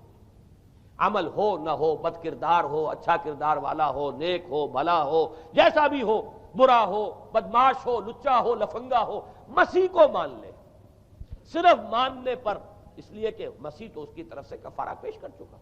سارے گناہوں کا کفارہ جو ہے مسیح نے انتہائی ذلت آمیز موت جو ہے قبول کر کے گویا کہ اپنے ماننے والوں کے تمام گناہوں کا کفارہ دے دیا ہے۔ یہ دوسرا عقیدہ۔ اس کا نتیجہ کیا نکلا؟ تثلیث نے عقل سے تعلق توڑ دیا تھا مذہب کا، اس نے عمل سے تعلق توڑ دیا۔ ڈوگما ہی ڈوگما ہے، نہ عقل سے کوئی تعلق نہ عمل سے کوئی تعلق، کوئی تعلق نہیں رہا۔ دین کی جڑیں جو ہیں دونوں اعتبار سے، دین تو نام ان دو چیزوں کا، الا الذین آمنوا وعملوا الصالحات، دونوں کی گویا کہ جڑیں منہدم ہو گئیں، بنیادیں منہدم ہو گئیں، جڑیں کاٹ دی گئیں کہ نہ اس کا تعلق عقل کے ساتھ ہے نہ عمل کے ساتھ ہے۔ تیسری بات آئی ہے، اس نے کہا شریعت منسوخ۔ یہ عجیب ہے، دیکھیے، جسے آئرنی آف فیٹ کہتے ہیں انگریزی زبان میں۔ ابھی تک بائبل کے اندر سینٹ میتھیو کے جو روایت ہے، متی کی انجیل جسے کہا جاتا ہے، gospel of the Lord according to Saint Matthew, اس میں جو سرمن آف دی ماؤنٹ ہے، ایک وعظ ہونے کے اعتبار سے واقعتاً میں اس کی عظمت کا بڑا قائل ہوں، عظیم ترین وعظ ہے دنیا کا۔ اس کے شروع میں یہ الفاظ موجود ہیں، don't think I have come to destroy law, ہرگز یہ نہ سمجھنا کہ میں شریعت کو ختم کرنے آیا ہوں۔ وہ یہ کہہ کر گئے تھے کہ شریعت موسوی تم پر لاگو رہے گی، عائد رہے گی، لیکن پال نے تیسرا نقب لگایا، شریعت ساقط کر دی۔ اس کی ضرورت کیوں محسوس ہوئی یہ بھی سمجھ لیجئے۔ حضرت مسیح یہ کہہ کر گئے تھے کہ میں صرف بنی اسرائیل کے لیے آیا ہوں، میں اسرائیل کے گھرانے کی کھوئی ہوئی بھیڑوں کی تلاش میں آیا ہوں۔ انجیل میں یہ الفاظ آج بھی موجود ہیں۔ حضرت مسیح نے اپنے حواریین کو جب بھیجا ہے کہ اب جاؤ تبلیغ کرو میری طرف سے، اس کی ہدایتوں میں ایک ہدایت یہ بھی ہے کہ تمہیں صرف اسرائیلیوں تک تبلیغ کرنی ہے، باہر نہیں، میں صرف اسرائیلیوں کی طرف رسول بنا کر بھیجا گیا ہوں۔ یہ الفاظ بھی موجود ہیں، اگرچہ اس وقت کے انجیل میں جو الفاظ ہیں وہ تو میں سمجھتا ہوں کہ حضرت مسیح علیہ السلام کے شایان شان نہیں ہے، وہاں کوئی نہ کوئی تحریف ہوئی ہے لفظی، اس لیے کہ وہاں تشبیہ یہ دی گئی ہے کہ کوئی اپنے بچے کے حصے کی روٹی جو ہے کتے کے آگے نہیں ڈالتا۔ گویا کہ جینٹائلز جو ہیں، غیر بنی اسرائیلی، انہیں اس جملے کی روح سے انہیں کتوں سے تشبیہ دی جا رہی ہے کہ میرے پاس میرے بچوں کے حصے کی روٹی ہے، میرے بچے ہیں اسرائیلی، میری روٹی جو ہے یہ جو میرے پاس ہے وہ اسرائیلیوں کے لیے ہے، کوئی اپنے بچوں کے حصے کی روٹی کتے کو نہیں کھلاتا۔ یہ جملہ تو میں سمجھتا ہوں حضرت مسیح کا نہیں ہو سکتا، لیکن یہ ہدایت کہ تمہیں تبلیغ صرف اسرائیلیوں میں کرنی ہے، یہ قرآن مجید کی روح سے ثابت ہے۔ اس لیے کہ قرآن بھی یہ کہتا ہے کہ رسولاً الی بنی اسرائیل، حضرت مسیح علیہ السلام رسول بنا کر بھیجے گئے تھے بنی اسرائیل کی طرف، اس لیے کہ وہ یوں سمجھیے کہ جسے ہمارے ہاں عام اصطلاحات میں علماء کہا کرتے ہیں تاج و تخت ختم نبوت، وہ تاج و تخت ختم نبوت تو ابھی منتظر تھا محمد الرسول اللہ صلی اللہ علیہ وسلم کی آمد کا، کہ وہی آئیں گے تو انہی کی بعثت ہوگی پوری نوع انسانی کی طرف۔ آپ سے پہلے کسی رسول کی بعثت پوری نوع انسانی کی طرف نہیں ہوئی بشمول حضرت مسیح علیہ السلام۔ ہر جو ہے رسول جو آیا ہے آپ سے پہلے اپنی اپنی قوموں کی طرف آیا ہے، لیکن اس پال نے کیا کیا؟ پہلے تو یہ اصول توڑا، ہم اس دین مسیحی کی یا جو پالزم ہے اس کی اب تبلیغ کریں گے غیر اسرائیلیوں میں بھی۔ وہاں انہیں دقت پیش آئی، شریعت موسوی بڑی بھاری شریعت ہے، اب وہ بھاری شریعت جو ہے اس کو قبول کرنا تو لوگوں کے لیے آسان نہیں ہے۔ انہوں نے یہ کیا کہ یہ شریعت تم پر ثابت، شریعت کا بوجھ تم پر نہیں، برڈن آف لا یہ تمہارے لیے نہیں ہے۔ اور میں یہاں مثال دے دینا چاہتا ہوں، بین ہی تاریخ نے اپنے آپ کو دہرایا ہے۔ عبداللہ ابن سبا نے جو فتنہ شروع کیا تھا ہمارے ہاں، ہماری تاریخ میں جو اس کے اثرات پھر پیدا ہوئے ہیں، ان میں سے ایک جو ہے وہ شکل وہ اسماعیلیت والی ہے، کہ اسماعیلیت نے بھی بین ہی یہی شکل اختیار کی ہے۔ ہندوستان میں آ کر جب اسماعیلی داعیوں نے جب تبلیغ کی ہے تو شریعت ساقط کر دی۔ آج آپ کو جو اسماعیلی ملیں گے ان کے ہاں کوئی شریعت نہیں ہے، کوئی نماز نہیں، مسجد ان کی ہوتی نہیں، جماعت خانہ ہوتا ہے، وہ کلب گھر ہے، آتے ہیں جمع ہوتے ہیں، کھانا کھاتے ہیں، اللہ اللہ خیر صلی اللہ کو باتیں چیتیں کرتے ہیں، ان کے اوپر شریعت ہے ہی نہیں، نہ روزہ ہے نہ نماز ہے۔ اور بین ہی وہی جو اختیارات میں ابھی آپ کو بتاؤں گا کہ جو پوپ کے ہیں، وہی ان کے امام حاضر کے اختیارات ہیں۔ بہرحال تیسری نقب جو میں نے عرض کیا آپ سے وہ یہ تھی کہ شریعت منسوخ، اس کا نتیجہ کیا نکلا؟ اب دیکھیے ذرا غور کیجئے، ایک بہت بڑا خلا پیدا ہو گیا، وہ خلا کون پر کرے گا؟ شریعت کے بارے میں سارے اختیارات اب پوپ کو حاصل ہیں۔ وہ جس چیز کو چاہے حلال کر دے، جس چیز کو چاہے حرام کر دے، جس چیز کو چاہے قرار دے دے کہ یہ ممنوع ہے، جس چیز کی چاہے اجازت دے دے، اس لیے کہ اب شریعت تو رہی نہیں، خلا ہے، اس میں سوالات تو پیدا ہوں گے، یہ کام کیا جائے یا نہ کیا جائے، کون کرے گا؟ تو جب شریعت ختم ہوئی تو سارا اختیار پوپ کے ہاتھ میں آ گیا ہے۔ یہ میں بعد میں ذرا اور تفصیل سے بتاؤں گا کہ کیسے کیسے اختیارات پھر مذہبی طبقے کے ہاتھ میں آئے ہیں۔ اس کے نتیجے میں تاریخ انسانی میں ورسٹ فارم آف تھیوکریسی پیدا ہوئی۔ تھیوکریسی کسے کہتے ہیں؟ جو آج کی اصطلاح میں گالی ہے، تھیوکریسی۔ قائد اعظم کے جملے آپ نے کئی پڑھے ہوں گے، اسلام میں کوئی تھیوکریسی نہیں ہے، مذہبی طبقے کی حکومت نہیں ہے اسلام میں، اور 100% درست ہے۔ تھیوکریسی کہتے ہیں ایک مذہبی حلقے کی، مذہبی طبقے کی حکومت، اس کے ہاتھ میں اختیارات آ جائے، اور قرآن مجید میں اسی وجہ سے ان کے اوپر الزام لگایا گیا اتخذوا احبارهم ورهبانهم اربابا من دون اللہ، انہوں نے اپنے علماء اور صوفیوں کو اللہ کے سوا اپنے معبود بنا لیا۔ حضرت عدی ابن حاتم رضی اللہ تعالیٰ عنہ جب ایمان لائے، یہ حاتم طائی جو مشہور ہے سخاوت میں، ان کے بیٹے ہیں، قبیلہ طے سے ان کا تعلق ہے، حاتم طائی تو طے سے ہے، ان کے بیٹے عدی ہیں، یہ عیسائی تھے۔ یہ جب ایمان لائے اور پھر انہوں نے قرآن پڑھا تو انہیں ایک اشکال ہوا کہ قرآن مجید میں تو ہم پر الزام لگایا گیا ہے کہ اتخذوا احبارهم ورهبانهم اربابا من دون اللہ، تو عرض کیا انہوں نے، ڈرتے ڈرتے عرض کیا ہوگا حضور کی خدمت میں کہ حضور یہ بات تو کچھ درست نہیں معلوم ہوتی، ہم نے تو کبھی اپنے علماء اور رہبان کو خدا نہیں سمجھا، وہ اس مغالطے میں تھے کہ جب تک سجدہ نہ کیا جائے شاید خدا نہیں مانا گیا۔ حضور نے پوچھا کیا ایسا نہیں ہے کہ جس چیز کو وہ حلال کہہ دیں تم حلال مان لیتے ہو، جس چیز کو حرام کہتے ہیں حرام مان لیتے ہو؟ جی ہاں یہ تو ہے، یہی تو فرمایا اربابا من دون اللہ ہے۔ تحلیل و تحریم کا اختیار صرف اللہ کے ہاتھ میں، یا اللہ کے نمائندے کی حیثیت سے اس کے رسول کے پاس ہے جس کو وحی آتی ہے، اس کے بعد کسی کو اختیار نہیں ہے۔ اجتہاد کر سکتا ہے لیکن اجتہاد کے لیے دلیل دینی ہوگی، نص سے، کتاب اللہ سے کوئی دلیل لاؤ، سنت رسول اللہ سے کوئی دلیل لاؤ، استنباط کرو، عقل سے بات کرو، لیکن یہ ہے کہ تحلیل و تحریم یہ خدائی اختیار ہے، اللہ کے ہاتھ میں اس کا اختیار ہے، اور اللہ کے نمائندے کی حیثیت سے زیادہ یہ اللہ کے رسولوں کے ہاتھ میں اختیار آتا ہے، اس کے علاوہ کسی کے لیے نہیں۔ کسی اور کے لیے یہ مان لیا گیا تبھی تو ان کو خدا بنا لیا گیا۔ اسی معنی میں آج کی جمہوریت جو ہے وہ بدترین شرک ہے کہ یہاں یہ تسلیم کیا جاتا ہے کہ ساورنٹی جو ہے وہ عوام کی ہے، ساورنٹی آف دی پیپل۔ کیا معنی ہے؟ کہ عوام کے نمائندے جو چاہے قانون بنا دیں، جس چیز کو چاہے حلال ٹھہرائیں، جس چیز کو چاہے حرام ٹھہرائیں، ان کے پاس حلت و حرمت کے جو پورے اختیارات ہیں ان کے پاس آ گئے۔ یہی تو خدائی مقام ہے، خدا کا مقام دے دیا گیا، اس سے بڑا شرک کیا ہوگا؟ در حقیقت حاکمیت غیر اللہ اس دور کا سب سے بڑا شرک ہے۔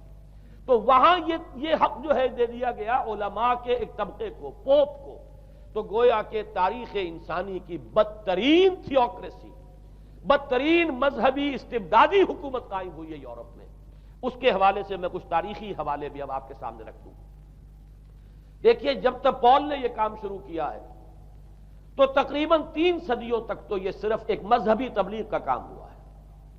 انہوں نے کوششیں کی، محنتیں کی، پیغام پہنچایا، اور جیسا کہ میں عرض کر چکا ہوں اس وقت تک گڈمٹ تھے، پال کے ماننے والے بھی تھے اور حضرت مسیح کے جو اصل صحابہ تھے جو ان کے حواریین تھے ان کے ماننے والے بھی تھے، لہذا کشمکش ان کے اندر بھی چل رہی تھی۔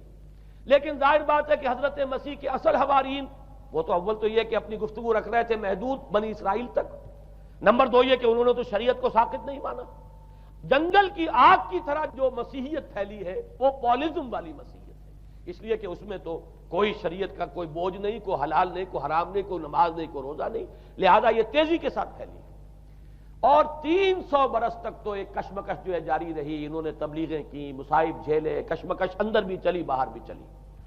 لیکن اس کے بعد قیصر روم کانسٹنٹائن، قسطنطین جسے کہتے ہیں، جس کا یہ قسطنطنیہ ہے، کانسٹنٹائن، اس نے یہ محسوس کیا بالکل اکبر کی طرح، جیسے اکبر نے محسوس کیا تھا کہ میری مملکت کے اندر یہ مذہبی تصادم جو ہے یہ سب سے بڑی یوں سمجھیے کہ انسٹیبلٹی کا سبب ہے، لہذا ان تمام مذہبوں کو ایک ہاون دستے میں ڈال کے کوٹ پیس کر ایک بناؤ. وہ جو دین اکبری یا دین الہی جو اس نے کیا تھا اس سیاسی مصلحت کی وجہ سے کہ یہ ہندو مسلم تصادم اور دوسرے مذاہب کا ٹکراؤ جو ہے وہ ہندوستان کو ایک سیاسی وحدت اور ایک اپنی سیاسی عظمت کی طرف پیش قدمی کرنے کا جو راستہ ہے اختیار کرنے سے روکتا ہے. لہذا یہ کام کیا جائے. یہی قسطنطین نے کیا.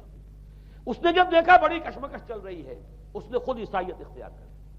عیسائیت کون سی اختیار کی؟ پالیزم والی. ظاہر بات ہے اس کے لیے بھی اصل عیسائیت اختیار کرنا جو ہے مشکل تھا.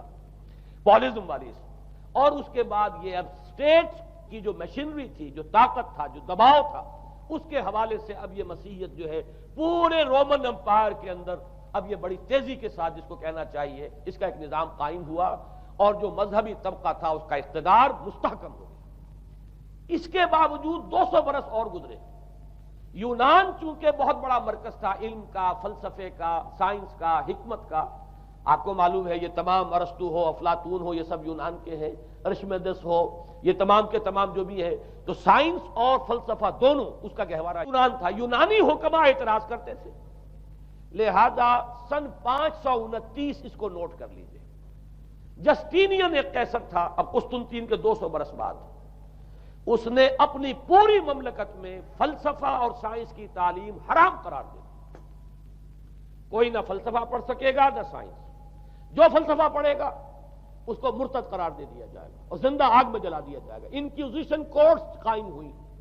وہ صرف مذہبی عدالتیں اس لیے قائم ہوتی تھی کہ جس کے بارے میں معلوم ہو جائے کہ یہ فلسفہ پڑھتا ہے یا یہ سائنس پڑھتا ہے. اس لیے کہ فلسفہ اور سائنس دونوں جڑ کاٹتے ہیں اس ڈوگما کی. وہ ڈوگما جو پالیزم والا ڈوگما ہے اس کی جڑ کھودنے والی ہیں دونوں چیزیں. اور چونکہ وہ دونوں عقل کو اپیل کرتی ہیں، یہ ڈوگما عقل کے متضاد ہے. لہذا مذہب کا تحفظ اسی طرح ہو سکتا ہے کہ اب ان دونوں کو بالکل ممنوع قرار دے دیا جائے. یوں سمجھیے کہ تقریباً 1000 برس تک یورپ میں، چونکہ سب سے بڑی امپائر یہی تھی، یورپ میں فلسفہ اور حکمت اور یہ سائنس کی تعلیم ممنوع رہی. یہ ہے در حقیقت سب سے پہلا کام جو جسٹینین نے کیا 529 میں. اس کے بعد آگے چل کر پوپ کا جو اقتدار ہے وہ اتنا زبردست بنا ہے.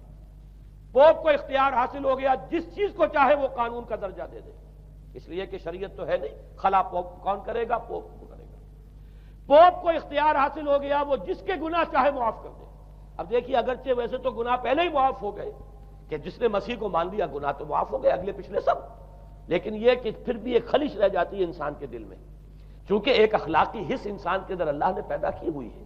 جب کوئی شخص کرتا ہے، کوئی بدکاری کرتا ہے، کوئی چوری کرتا ہے، ڈاکہ ڈالتا ہے، تو وہ جو ایک کانشنس ہے وہ جو پرک کرتا ہے اس کو بھی ختم کرنے کے لیے اگر پوپ یا کارڈینل یا اس کے کسی نمائندے کے سامنے جا کر اعتراف گناہ کر لو اور کچھ اس کی مٹھی گرم کرو، کچھ ہدیہ پیش کرو، تو توبہ نامہ، معافی نامہ تمہیں دے دیا جائے گا. اور وہ جو چیز ہے وہ تمہارے لیے سند ہے کہ کوئی تم سے باز پرس تمہارے گناہ کی نہیں ہو سکے. پھر ان کی قیمتیں تھیں، ان کے لیے بڑی بڑی جو ہے ہدیے مقرر کیے گئے تھے. تیسری چیز بائبل کا اول تو یہ کہ مفہوم جو ہے وہ کوئی سند نہیں ہے. اس لیے کہ بائبل ہانٹ کر رہی تھی نا. اولڈ ٹیسٹمنٹ بھی ہے، یہ حضرت مسیح کی یہ 4 انجیلیں بھی ہیں، یہ تعلیم کچھ اور ہے.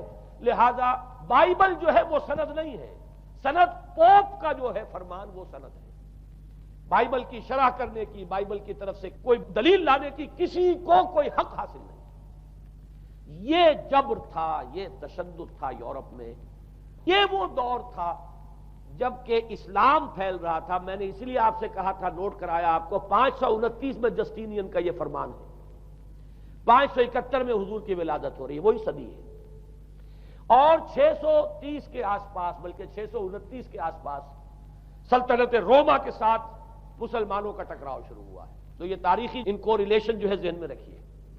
جس وقت مسلمان آئے اور 200-300 برس جو ان کے عروج کے ہیں، اس وقت آپ کو معلوم ہے کہ تقریباً 6 صدیاں ہو چکی تھی کہ یورپ بالکل جس کو کہا جاتا ہے ڈارک ایجز، انتہائی تاریکی، مذہبی جبر اور استبداد، اس کے سوا کچھ نہیں. اور وہ ملاؤں کی حکومت جسے آپ کہیں گے، جسے آج کل کی اصطلاح میں کہا جائے گا، وہ جس کو چاہے جو چاہے سزا دے دے. پوپ کو اختیار حاصل ہے. کسی کے بارے میں ذرا جیسے بعض اوقات خبریں سچی ہیں یا جھوٹی، لیکن میں مثال دے رہا ہوں جیسے خبریں آتی رہی ہیں ایران کے بارے میں کہ کہیں اگر معلوم ہو گیا ہے تو پاسداران انقلاب پہنچے اور سمری ٹرائل اور فوراً ختم کیا آدمی کو. اس قسم سے انکوزیشن رپورٹس جو ہیں وہ کورٹس وہاں قائم ہوئی اور یوں سمجھیے کہ لاکھوں افراد تحت کیے گئے، زندہ جلائے گئے. لیکن اس کے بعد جب عالم اسلام میں وہ روشنی پھیلی اور خاص طور پر بنو عباس کے زمانے میں، اب بھاگ بھاگ کر وہاں جو بھی تھے فلسفے کے اور سائنس کے کوئی دلچسپی رکھنے والے، وہ بھاگ کر عالم اسلام میں آ گئے. یہاں اب وہ کتابیں جو ہیں ان کے ترجمے ہوئے، خاص طور پر مامون اور ہارون الرشید کے زمانے کے اندر یہ علم جو ہے ہندوستان سے بھی لیا، یونان سے بھی لیا مسلمانوں نے، اور اس کے بعد یہ غرناطہ اور قرطبہ کی یونیورسٹیوں کے ذریعے سے اس علم نے پینیٹریٹ کیا ہے دوبارہ یورپ میں. دیکھیے سرکل کیسے بنا ہے. یونان کا علم آیا ہے پہلے عالم اسلام میں، مڈل ایسٹ میں، اور پھر ادھر سے ہو کر چکر کھا کر اور اسپین کی یونیورسٹیوں کے ذریعے سے یورپ میں انٹروڈیوس ہوا ہے. اس وقت پھر اصلاح مذہب کی تحریک شروع ہوئی اور ساتھ ہی تحریک احیاء العلوم رینیسنس، اس کے نتیجے میں وہاں بیداری پیدا ہوئی. لیکن یہ بیداری اب آپ نوٹ کر لیجئے، ایک تو پروٹیسٹنٹ مذہب پیدا ہوا اور کئی سو برس تک تصادم رہا کیتھولکس کے اندر اور پروٹیسٹنٹس میں. پورے اسلام کی تاریخ میں کبھی اتنے خونی فسادات نہیں ہوئے ہیں، کبھی بھی شیعہ سنی فساد بھی کبھی اتنا نہیں ہوا جتنا کہ کئی سو برس تک رومن کیتھولکس اور پروٹیسٹنٹس کے مابین یورپ میں ہوتا رہا ہے. بلکہ اس میں تو ایسے ایسے واقعات آتے ہیں کہ لگ بھگ 10 لاکھ افراد جو ہیں وہ ختم ہوئے ہیں. یہ آپس کا تصادم جو تھا، پروٹیسٹنٹ مذہب جو پیدا ہوا اصلاح مذہب کی تحریک کے ذریعے سے، اور وہ رومن کیتھولک پاپائیت والا نظام، ان کے درمیان جو تصادم ہوا 10 لاکھ کی تعداد بتائی جاتی ہے کہ آدمی مارے گئے. بلکہ فرانس کا ایک شہر ہے، وہاں تو 19 دن تک مسلسل قتل عام کیا گیا پروٹیسٹنٹس کا، اور وہاں حاملہ عورتوں کے جو ہے پیٹ چاک کر کے بچے نکال کر ان کو بھی جو ہے ختم کیا گیا ہے. یہ سارا ظلم جو ہے وہاں ہوا ہے، تصادم ہوا ہے. اس کے نتیجے میں آپ خود سوچئے کہ کس قدر نفرت پیدا ہوئی عوام کے اندر مذہب سے. اس کے ساتھ ہی اب وہ علم شروع ہوا، سائنس شروع ہوئی. لہذا علم اور سائنس دونوں کی جڑ میں مذہب سے شدید نفرت پیدا ہو. یہ ہے وہ سبب کہ جس نے یہاں سے راستے علیحدہ کر دیے. اور مذہب چونکہ جبر کرتا ہے، مذہب چونکہ عقل کے اوپر بیڑیاں بٹھاتا ہے، پہرے بٹھاتا ہے، بیڑیاں ڈالتا ہے، اور مذہب چونکہ تشدد کرتا ہے، لہذا مذہب کے خلاف ایک نفرت، ایک ریئیکشن. یہ ہے اس ساری سائنسی ارتقاء اور سائنٹیفک اور ٹیکنالوجیکل جو ڈیولپمنٹ ہوئی ہے، اس کی جڑ میں مذہب سے نفرت جو ہے اس کے بیج بو دیے گئے. اور یہ 200-250-300 سال میں اب یہ جو چناور درخت بن کر آیا ہے کہ ایک طرف سائنس کی ترقی، ٹیکنالوجی کی ترقی آسمان کو چھو رہی ہے. آج انسان چاند کے اوپر تو انسان کے قدم جو ہے پہنچ چکے ہیں، اور آپ کا ایک راکٹ جو ہے وہ پورے تمام سیارے جو ہیں ہمارے سولر سسٹم کے ہیں ان سب کا چکر لگا کر، اور وہ اس سے باہر چلا گیا ہے، خلا کے اندر کہاں گیا کچھ پتا نہیں. لیکن یہ کہ تقریباً یوں سمجھیے کہ سن 77 کا چلا ہوا وہ، اور 12 برس تک اس نے سفر طے کیا ہے، اور کم سے کم سولر سسٹم کا جو ہے اس نے پورا جو ہے احاطہ کیا ہے. اور جو میں نے آپ کو وہ احادیث سنائی ان کے حوالے سے بات کیا سمجھ میں آئی کہ یہ سائنٹیفک، ساری کی ساری سائنٹیفک ڈیولپمنٹ، یہ ٹیکنالوجیکل ڈیولپمنٹ، لیکن چونکہ اس کے ساتھ مذہب کا انکار ہے، خدا پر ایمان نہیں ہے، آخرت کا یقین نہیں ہے، روح کا گویا کہ انکار، روحانیت تو بہت دور کی بات ہے، روح کا بھی انکار. نتیجہ یہ ہے کہ ان دونوں چیزوں کے مابین وہ گیپ، جسے میں نے کہا تھا ایپالنگ گیپ، ایک بہت بڑا گیپ ہے جو پیدا ہو چکا ہے. اب میں حدیث آپ کو سنا رہا ہوں. بخاری شریف میں جو روایت ہے، حضور نے فرمایا کہ دجال کے ماتھے پر لکھا ہوا ہوگا کافارا، کفر. الفاظ یہ ہے انہو مکتوب بین عینیہ کافارا، علیحدہ علیحدہ، یقرأہ کل مومن کاتب او غیر کاتب. وہ اس طرح نمایاں لکھا ہوا ہوگا کہ ہر شخص اسے پڑھ لے گا، چاہے وہ لکھنے والا ہو چاہے نہ ہو، لکھا پڑھا ہو چاہے نہ ہو. یعنی اس تہذیب کی پیشانی پر کفر لکھا ہوا ہے. مذہب سے دشمنی، مذہب سے بغض، مذہب سے دوری، مذہب کی ہر چیز کی نفی. آج جو ایک ورلڈ سیویلائزیشن ہے، ایک عالمی تہذیب ہے جس کا کہ غلبہ ہے ہمارے اس پورے گلوب پر، اس میں 3 چیزوں کے مقابلے میں 3 چیزوں کی اہمیت ہے. خدا کی اہمیت نہیں ہے، ہوگا، ہم انکار بھی نہیں کرتے، لیکن ہم جانتے بھی نہیں کہ ہے کہ نہیں. ہاں اہمیت کائنات کی ہے، غور کرو، کائنات کے قوانین کو سمجھو، ایکسپلائٹ کرو، قوت جو ہے نیچر کی قوت اس کو مسخر کرو، اس کو استعمال کرو، ہوگا خدا ہے یا نہیں ہے، چھوڑو اس بحث کو۔ اصل اہمیت جو ہے وہ کائنات کی ہے۔ اسی طرح اصل اہمیت اس جسم کی ہے، مادے کی ہے۔ روح ہوگی کوئی شے ہمیں نہیں پتا، نہ ہم دیکھ سکتے ہیں، نہ ہم اسے چھو سکتے ہیں، نہ چکھ سکتے ہیں، ہوگی، لیکن یہ کہ اصل جو ہے اہمیت وہ مادے کی اور جسم کی، اس کی فکر کرو۔ اسی طریقے سے حیات دنیاوی، اصل شے حیات دنیاوی ہے، اس کو بناؤ، سنوارو، بہتر سے بہتر زندگی گزارو، ویلفیئر سٹیٹ ہو، بہت ہی عمدہ ماحول ہو اور ہر چیز کو، لیکن حیات اخروی ہوگی۔ اب تو آرام سے گزرتی ہے، آخرت کی خبر خدا جانے ہے یا نہیں ہے، اس سے ہمیں کوئی بحث نہیں ہے۔ تین چیزوں کے مقابلے میں تین چیزوں کی اہمیت، یا یوں کہیے کہ تین چیزوں کے مقابلے میں مقابل کی تین چیزوں کو بالکل غیر اہم، اس کی طرف کوئی توجہ ہی نہیں۔ توجہ کا ارتکاز کائنات پر ہے، ذات باری تعالیٰ پر نہیں۔ ذات و صفات باری تعالیٰ ایک صرف علمی موضوع ہے، اصل توجہ کی شے کائنات ہے۔ روح ہوگی کوئی شے، اصل شے جسم ہے اور مادہ ہے۔ حیات اخروی ہمیں نہیں پتا، کسی نے واپس آ کر خبر نہیں دی مرنے کے بعد، لہذا ہم نہیں کہہ سکتے ہے کہ نہیں ہے۔ البتہ یہ کہ حیات دنیا بھی تو ہے، اس کو مضبوطی کے ساتھ تھامو، اس کو بہتر بناؤ۔ توجہ کا اصل ارتکاز حیات دنیاوی پر ہے۔ یہ ہے وہ گلوبل سویلائزیشن جو در حقیقت یورپ سے ابھری، اور یورپ سے ابھری ہے، اس کی بنیاد میں مذہب کی دشمنی موجود تھی۔ جو رد عمل تھا در حقیقت اس پاپائیت کے نظام کا، جو پولزم کے ذریعے سے دنیا میں قائم ہوا، یہ وجہ ہے۔ اور آج انسان جہاں کھڑا ہے، غور کیجئے، انتہائی ہولناک جنگ جو ہے وہ اس کے سر پر ایک خطرے کے طور پر مسلط ہے۔ دو جنگیں اس ایک صدی میں ایسی ہو چکی ہیں جنہیں اپنے ورلڈ وار 1 اور ورلڈ وار 2 اتنے بڑے پیمانے پر قتل و غارت دنیا میں پہلے کبھی نہیں ہوئی۔ اس لیے کہ پہلے فوجوں کی جنگیں ہوتی تھی، آبادیوں پر جا کر کہیں کوئی قتل عام ہو گیا ورنہ یہ کہ قبضہ لیا، پہلے وہ کسی اور کی ریت ہے، اب کسی اور کی ریت ہو گئی۔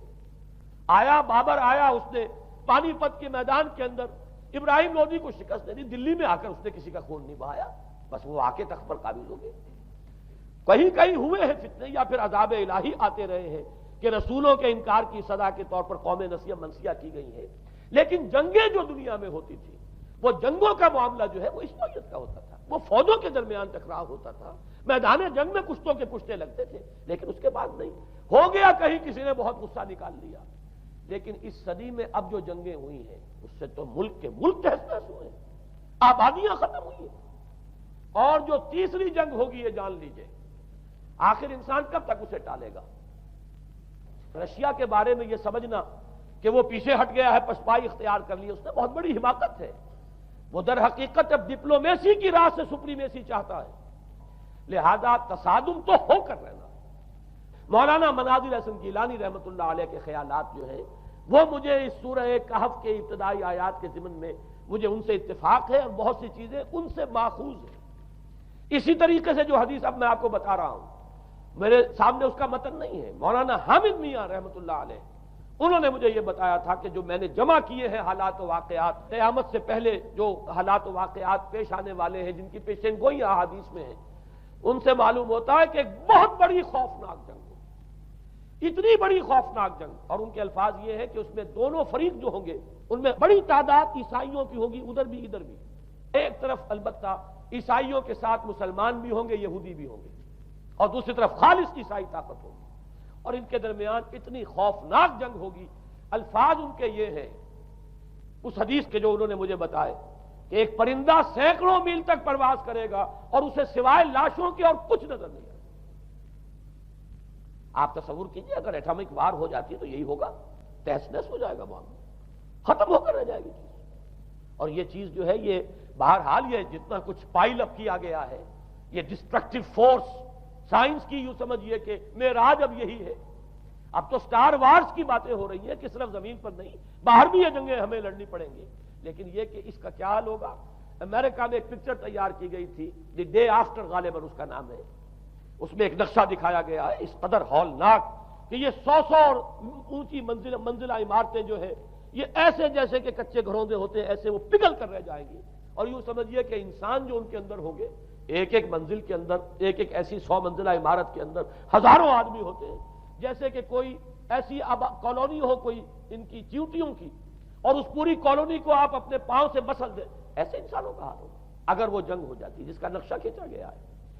یہ ہے در حقیقت وہ بات کہ جو مولانا مناظر حسن گیلانی فرما رہے ہیں ان آیات مبارکہ میں، وَيُنذِرَ الَّذِينَ قَالُوا اتَّخَذَ اللَّهُ وَلَدًا، تاکہ خبردار کر دے یہ قرآن ان لوگوں کو جنہوں نے کہا ہے کہ اللہ نے بیٹا بنایا، بدترین شرک کا جنہوں نے ارتکاب کیا، اور اسی ولدیت مسیح کے عقیدے سے وہ ساری کرپشن جو ہے دین خداوندی کی، دین مسیح کی اصل جو دین تھا اس کی جو ہوئی ہے، اور اس کے نتیجے میں آج نوع انسانی وہاں کھڑی ہے۔ اسی لیے آیت نمبر 2 میں فرمایا وَيُنذِرَ بَأْسًا شَدِيدًا مِّن لَّدُنْهُ، تاکہ خبردار کر دے ایک بہت بڑی جنگ سے۔ ہمارے اکثر مفسرین نے یہاں پہ ایک بہت بڑا عذاب کہہ کر جو ہے وہ گزر گئے ہیں، لیکن واحد یہ لفظ ہے قرآن مجید کا، یہ مقام ہے جہاں لفظ باس آیا ہے، اور مولانا مناظر حسن گیلانی نے بحث کی باس تو جنگ کو کہتے ہیں، قرآن مجید میں جہاں بھی یہ لفظ آیا جنگ کو کہتے ہیں۔ تو ایک بہت بڑی ہولناک جنگ جس کے لیے فرمایا من لدنہ، یہ تمہارے اپنے پیمانوں پر نہیں آئے گی، یہ تمہارے حساب کتاب میں نہیں آ سکتا جو ڈسٹرکشن ہوگی۔ جیسے کہ آپ علم لدنی کہتے ہیں، ایک علم وہ ہے جو جانے بوجھے طریقے سے حاصل کیا جاتا ہے، ایک علم لدنی ہے جو خاص اللہ تعالیٰ اپنے کسی بندے کو عطا فرما دے۔ اس جنگ کی جو ہلاکت خیزی ہے وہ تمہارے حساب کتاب میں آنے والی نہیں ہے۔ لِيُنذِرَ بَأْسًا شَدِيدًا مِّن لَّدُنْهُ وَيُبَشِّرَ الْمُؤْمِنِينَ الَّذِينَ يَعْمَلُونَ الصَّالِحَاتِ أَنَّ لَهُمْ أَجْرًا حَسَنًا مَّاكِثِينَ فِيهِ أَبَدًا۔ البتہ اللہ تعالیٰ بچائے گا اپنے اہل ایمان بندوں کو جو نیک عمل پر بھی قائم۔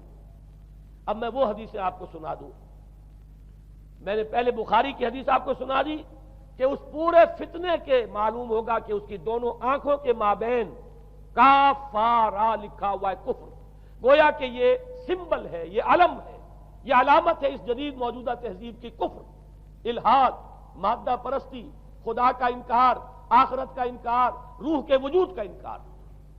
اس کے بعد فرمایا، یہ ابو داؤد کی روایت ہے، فواللہ، تو خدا کی قسم وہ وقت جب آئے گا، ان الرجل لیاتیہ وہو یحسب انہ مومن، ایک شخص حاضر ہوگا اس کے پاس، دجال کے پاس، اور وہ شخص اپنے آپ کو مومن سمجھتا ہوگا کہ مومن ہے، فیتبعہ بما یبعث بہ الشبہات، لیکن جو شبہات اس فتنے کی وجہ سے اس کے اندر پیدا ہو جائیں گے اس کی وجہ سے وہ بھی اسی کی پیروی کرے گا۔ آج آپ عالم اسلام کا نقشہ دیکھ لیجئے، ذہنوں کے اندر جو شبہات ہیں، ایمان کے بارے میں یقین کی کیفیت کتنوں کو حاصل ہے، وہی ساری ہماری بھی ویلیوز ہیں، وہی مادی تہذیب جو ہے، آج ہم بھی اسی کے پیروکار ہیں، سمجھتے ہیں اپنے آپ کو مسلمان، سمجھتے ہیں مومن، لیکن ذرا تجزیہ کیجئے۔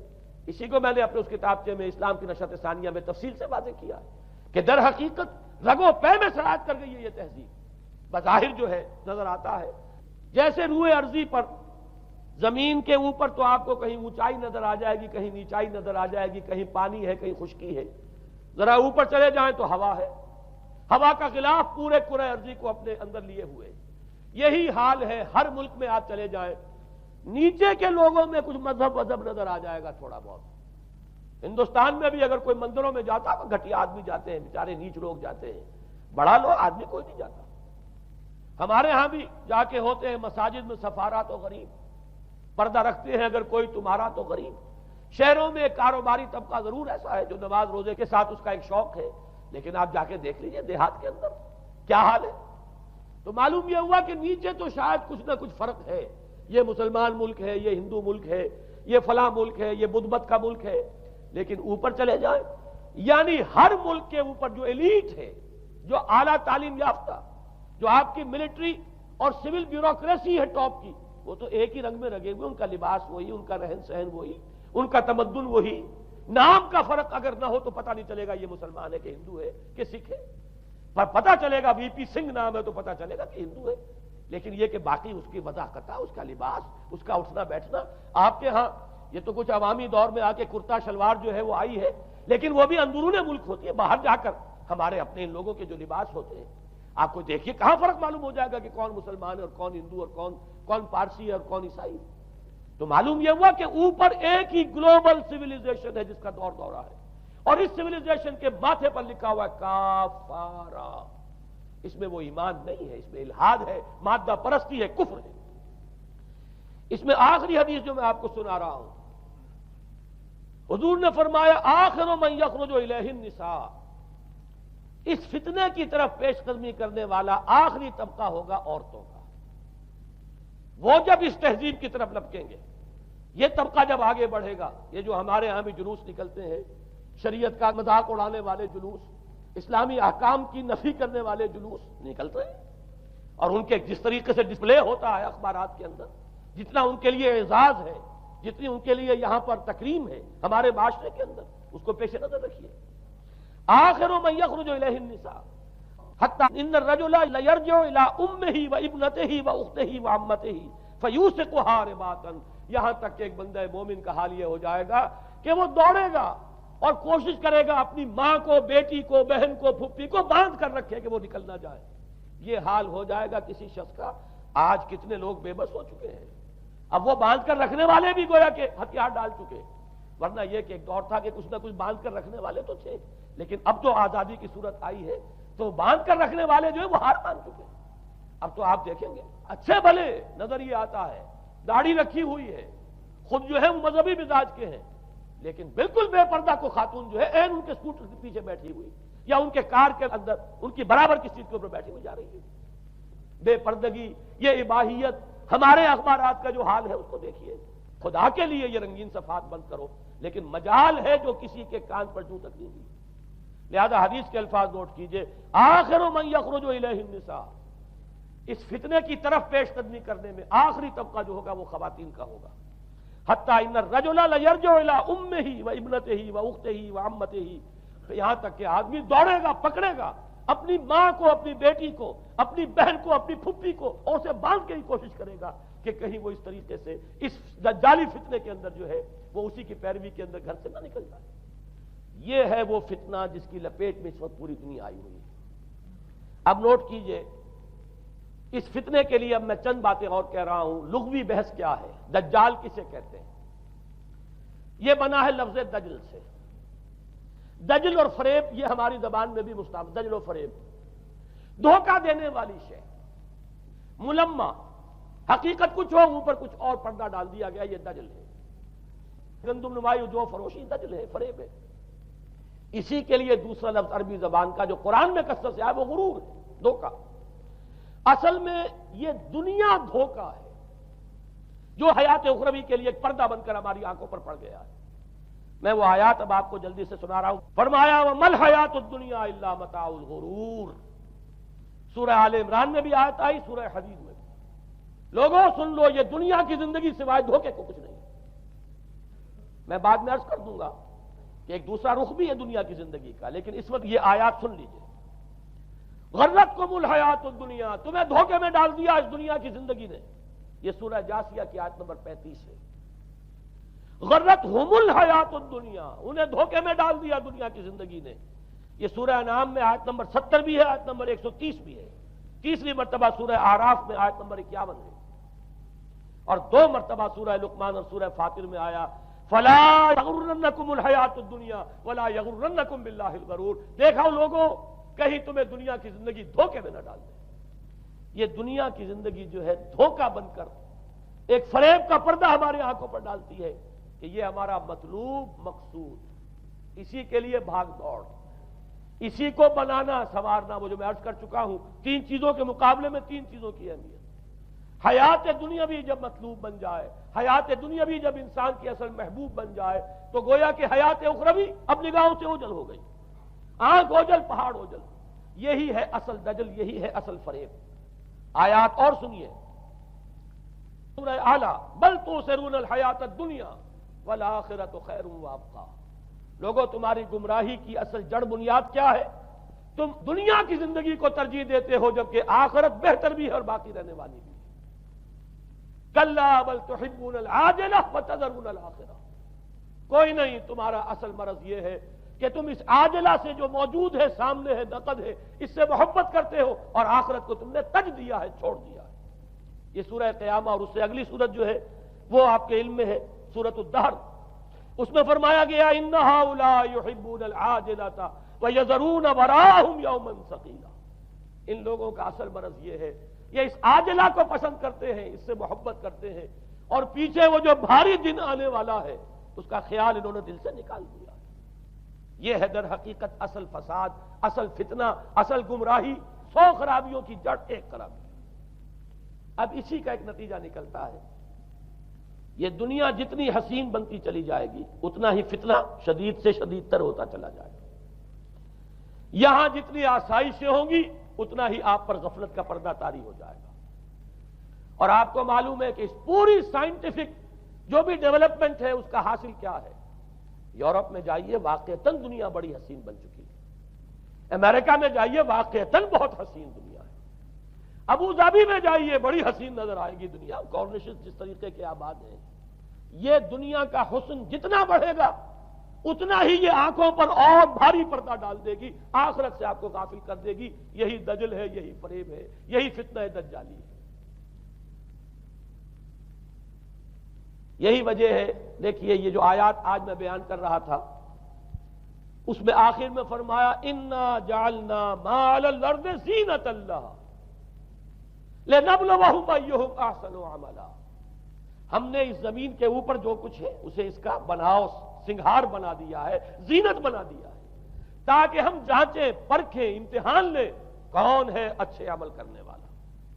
یعنی رخ روشن کے آگے شمع رکھ کر وہ یہ کہتے ہیں ادھر جاتا ہے دیکھیں یا ادھر پروانہ آتا ہے۔ اللہ تعالیٰ نے اسی امتحان میں ہمیں ڈالا ہے۔ اس دنیا کی یہ زینت ہے، زیبائش ہے، آرائش ہے، چمک دمک ہے، یہاں کی رونقیں ہیں، ان کو دیکھ کر آدمی ہل جاتا ہے، انہی کے پیچھے پڑ جاتا ہے، حلال سے، حرام سے، جائز سے، ناجائز سے، صحیح سے، غلط سے، جس طرح بھی ہو یہ رونقیں میں بھی زیادہ سے زیادہ اپنے گھر میں لے آؤں، میں بھی اپنے ہاں وہ آسائشیں فراہم کر لوں، میں بھی یہ تمام چیزیں جو ہے جمع کر لوں۔ اسی کے لیے انسان اپنا نہ صرف یہ کہ پوری زندگی کا اثاثہ اسی میں انویسٹ کر بیٹھتا ہے بلکہ دیانت، شرافت، ان سب کو بھی داؤ پر لگا دیتا ہے۔ انا جعلنا ما علی الارض زینۃ اللہ لنبلوہم ایہم احسن عملا۔ ہم نے زمین کے اوپر جو کچھ ہے اسے اس کا زیور بنا دیا ہے، سنگھار، تاکہ ہم ذرا آزمائیں ان کو کہ آیا یہاں کے ہی اسی حسن کے اندر، اسی رعنائی کے اندر گم ہو کر رہ جاتے ہیں، یا اس حسن ازلی وہ اللہ تعالیٰ کا جلال و جمال یہ اس کے طالب بنتے ہیں۔ یہ ہے در حقیقت امتحان۔ اسی کو جیسے کہ حدیث میں بھی آیا تھا، شروع کی آیات اور آخری آیات، آخری رکوع میں فرمایا قل هل ننبئکم بالاخسرین اعمالا، اے نبی ان سے کہیے کیا ہم تمہیں بتائیں اپنی زندگی کی جد و جہد میں، بھاگ دوڑ میں سب سے زیادہ خسارے میں کون رہے؟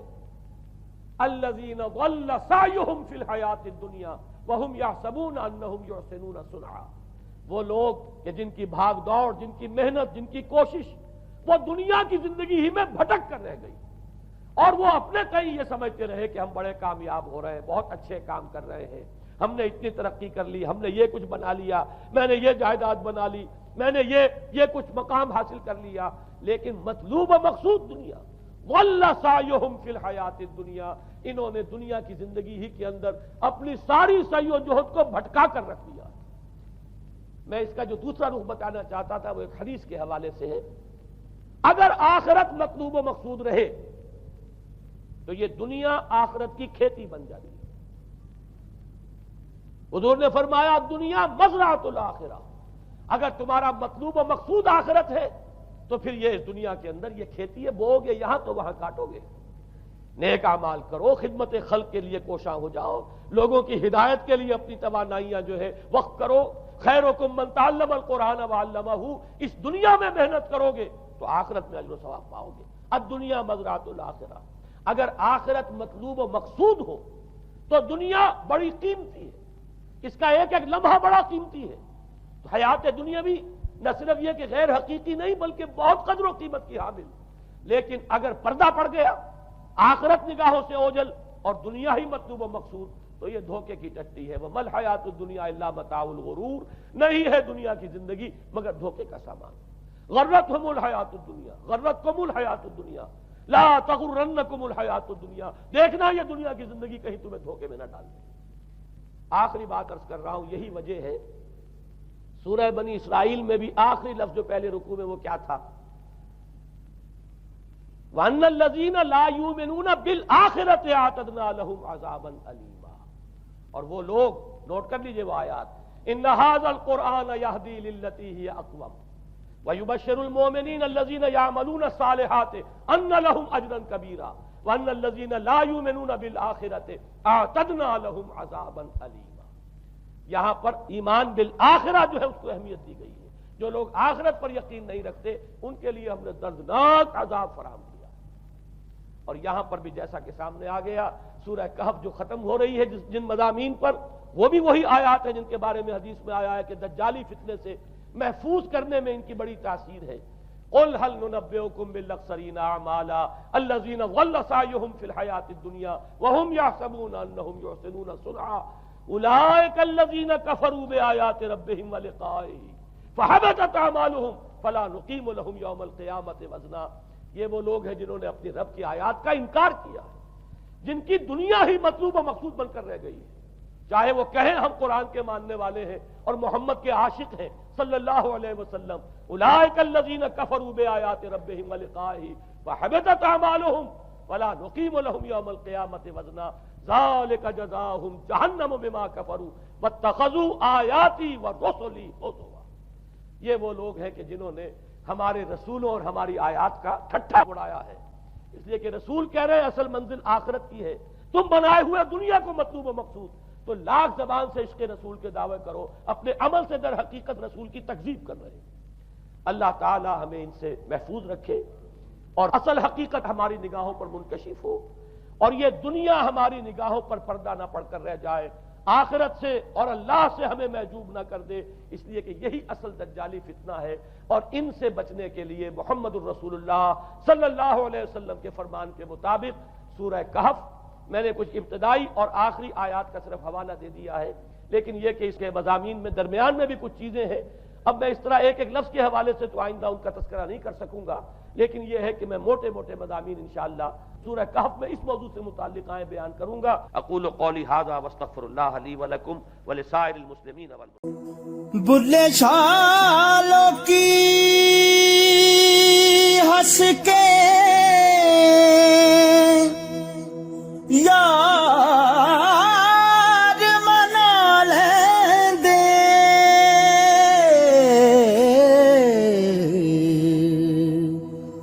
تے ساڈا رونا بھی نہ منظور ہویا، منظور